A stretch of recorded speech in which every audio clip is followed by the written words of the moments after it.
Hi hello నమస్తే welcome to Telugu ప్రభ.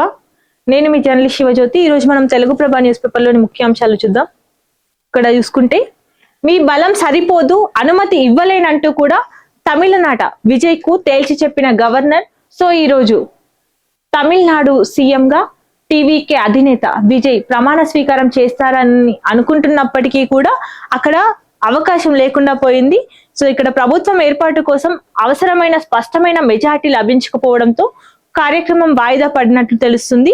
మొత్తం 234 సభ్యుల అసెంబ్లీలో ప్రభుత్వం ఏర్పాటు చేయాలంటే 118 మంది ఎమ్మెల్యేల మద్దతు అవసరం. అయితే ప్రస్తుతం టీవీకేకు 108 స్థానాలు మాత్రమే ఉన్నాయి. కాంగ్రెస్ మద్దతుతో కలిపి సంఖ్య 113కు చేరింది. దీంతో ఇంకా 5 ఎమ్మెల్యేల మద్దతు అవసరమైంది. ఈ నేపథ్యంలో తమ ఎమ్మెల్యేలను కాపాడుకునేందుకు టీవీకే రిసార్ట్ పాలిటిక్స్ కు తెరలేపినట్లు సమాచారం. గెలిచిన ఎమ్మెల్యేలందరినీ మహాబలిపురం సమీపంలోని ఓ ప్రైవేట్ రిసార్ట్ లో ఉంచినట్లు తెలుస్తుంది. ఇతర పార్టీల ప్రలోభాలు రాజకీయ మార్పులను అడ్డుకునేందుకే ఈ చర్యలు తీసుకుంటున్నట్లు రాజకీయ విశ్లేషకులు అభిప్రాయపడుతున్నారు.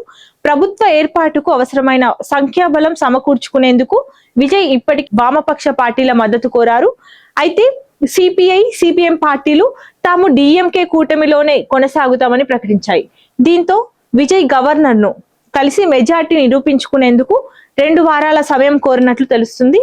ఇదిలా ఉండగా డిఎంకేకు 59 స్థానాలు, ఏఐడిఎంకేకు 47 స్థానాలు ఉన్నాయి. ఈ 2 ద్రవిడ పార్టీలు కలిస్తే మొత్తం సంఖ్య 120కు చేరి స్పష్టమైన మెజార్టీ సాధ్యమవుతుంది. చూడాలి ఇంకా మరి ఏమవుతుందో. గాలి వాన బీభత్సం, 4 రైతుల దుర్మరణం. ఇక్కడ గోడ కూలి 2 మరణించగా ఇక్కడ రేకుల షెడ్డు కూలి మరో 2 మృతి చెందినట్టు తెలుస్తుంది. ఈ విషాదం మంచిర్యాల జిల్లాలో చోటు చేసుకుంది. ఆ పాపం ప్రభుత్వాలదే. ధాన్యం కొనుగోలులో నిర్లక్ష్యమే కారణం అంటూ కూడా బీజేపీ రాష్ట్ర అధ్యక్షులు రామచంద్రరావు తెలిపారు. మృతుల కుటుంబాలకు పరిహారం ఇవ్వాలి, కేంద్రం పైసలు ఇస్తుంటే కొనడానికి నొప్పేంటి అంటూ కూడా తను ప్రశ్నించారు. ఇక్కడ చూసుకుంటే మెట్రో ఫేజ్ 2 ను ఆమోదించండి అంటూ కూడా ఇక్కడ కేంద్ర మంత్రి మనోహర్ లాల్ ఖట్టర్ కు సీఎం రేవంత్ రెడ్డి వినతి ఇచ్చారు. సో ఇక్కడ కేంద్ర రాష్ట్ర ప్రభుత్వాల జాయింట్ వెంచర్ గా చేపట్టాలి అంటూ తెలిపారు. ఫేజ్ 3 లో ఎయిర్పోర్ట్, ఫ్యూచర్ సిటీ కారిడార్ కూడా ఉండనున్నట్టు తెలుస్తుంది. నా కాన్వాయ్ కోసం ట్రాఫిక్ ను ఆపొద్దు అంటూ కూడా ఇక్కడ ప్రజలను గంటల తరబడి నిలిపివేయవద్దు అంటూ డీజీపీ సివి ఆనంద్ కు సీఎం రేవంత్ రెడ్డి ఆదేశాలు జారీ చేశారు. ట్రాఫిక్ నివారణకు ట్రాఫిక్ బ్యూరో ఏర్పాటు చేయాలంటూ తెలిపారు. ఎయిర్పోర్టు పరిసరాల్లో అప్రమత్తంగా ఉండాలి అంటూ కూడా డీజీపీ సివి ఆనంద్ తెలిపారు. కార్మికులకు ఉచిత ఆరోగ్య పరీక్షలు చేపట్టనున్నారు. సో 40 ఏళ్లు పైబడిన వారందరికీ కూడా ఈ ఉచితంగా వారి ఆరోగ్య పరీక్షలు చేసుకోవచ్చు. ఈఎస్ఐసి ఆధ్వర్యంలో ఈ పథకం అమలు కానుంది. సో ఈ రోజు నుంచే ఈ పథకం అమల్లోకి రానుంది. సో నూతన కార్మిక చట్టాల్లో కీలక సంస్కరణలు జరగనున్నాయి. ఇక్కడ చూసుకుంటే అంతర్జాతీయ మైన్స్ రెస్క్యూ పోటీల్లో సింగరేణి సత్తా చాటింది. జాంబియాలో నిర్వహించిన భూగర్భ రెస్క్యూ విభాగంలో ప్రథమ బహుమతి అందుకుంది. సింగరేణి సిఎండి బుద్ధ ప్రకాష్ జ్యోతి అభినందనలు తెలిపారు. సూసైడ్ బాంబర్లుగా డాల్ఫిన్లు, అమెరికా యుద్ధ నౌకలే లక్ష్యం. హర్మూజ్ వద్ద మోహరించే అవకాశం ఉన్నట్టు తెలుస్తుంది. అంతర్జాతీయ రక్షణ రంగంలో ఇరాన్ సంచలనం సృష్టించనుంది. వాల్ స్ట్రీట్ జర్నల్ కథనం ఖండించిన పెంటగాన్. ధాన్యం కొనుగోళ్లపై విపక్షాల రాద్ధాంతం అంటూ కూడా మంత్రి ఉత్తమ్ కుమార్ రెడ్డి తెలిపారు. సో ఇక్కడ 90 లక్షల మెట్రిక్ టన్నుల కొనుగోళ్లే లక్ష్యం, 21,000 కోట్లు కేటాయింపు జరిగింది అంటూ తెలిపారు. ఇప్పటి వరకు 17.28 లక్షల మెట్రిక్ టన్నుల కొనుగోలు చేశామంటూ రైతులకు 2,310 కోట్లు చెల్లింపు జరిగింది అంటూ తెలిపారు. రాష్ట్ర వ్యాప్తంగా 8,575 కొనుగోలు కేంద్రాలు ఉన్నాయంటూ కూడా తను స్పష్టం చేశారు. ఇక్కడ చూసుకుంటే హ్యామ్ విధానంలోనే రహదారుల అభివృద్ధి జరగనుంది. సో ఇక్కడ రాష్ట్రంలో అమలు చేయాలంటూ ప్రభుత్వం నిర్ణయం తీసుకుంది. 13,006 కోట్లతో 441 రహదారుల పనులు జరగనున్నాయి. వివరణ తెలిపిన ఆర్ఎన్బి శాఖ. ఇక్కడ చూసుకుంటే రేషన్ షాపుల్లో జొన్న, మొక్కజొన్న సరఫరా జరగనుంది. సో బహిరంగ మార్కెట్ వేలానికి బదులు నేరుగా ప్రజలకు సరఫరా చేయనున్నారు. మధ్యవర్తుల దోపిడీకి చెక్ పెట్టేందుకు, రైతులకు గిట్టుబాటు ధర భరోసా ఇచ్చేందుకు ఈ పథకం తీసుకొచ్చినట్టు తెలుస్తుంది.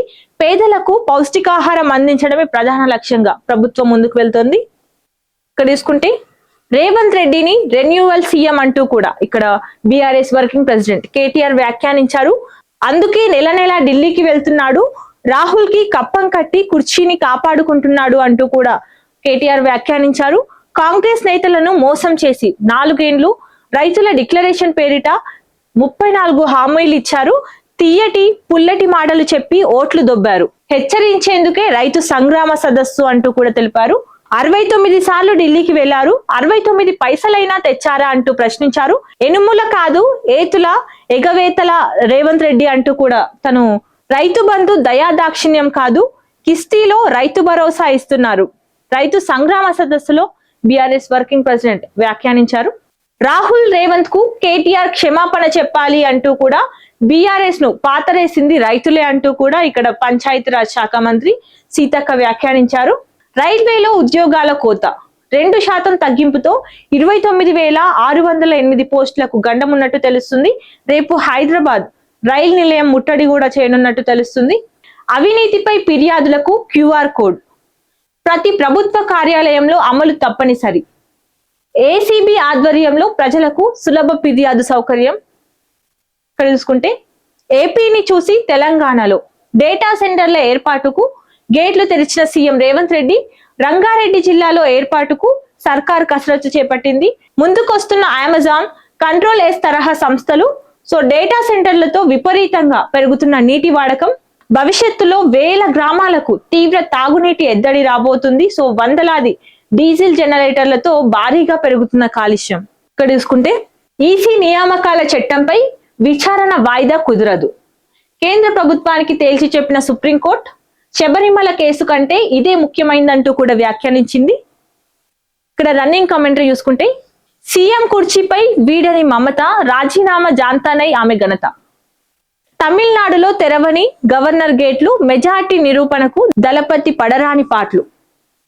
సో ఇవ్వండి ఈరోజు తెలుగు ప్రభ న్యూస్ పేపర్ లోని ముఖ్యాంశాలు. మరిన్ని అప్డేట్స్ కోసం చూస్తూనే ఉండండి తెలుగు ప్రభ.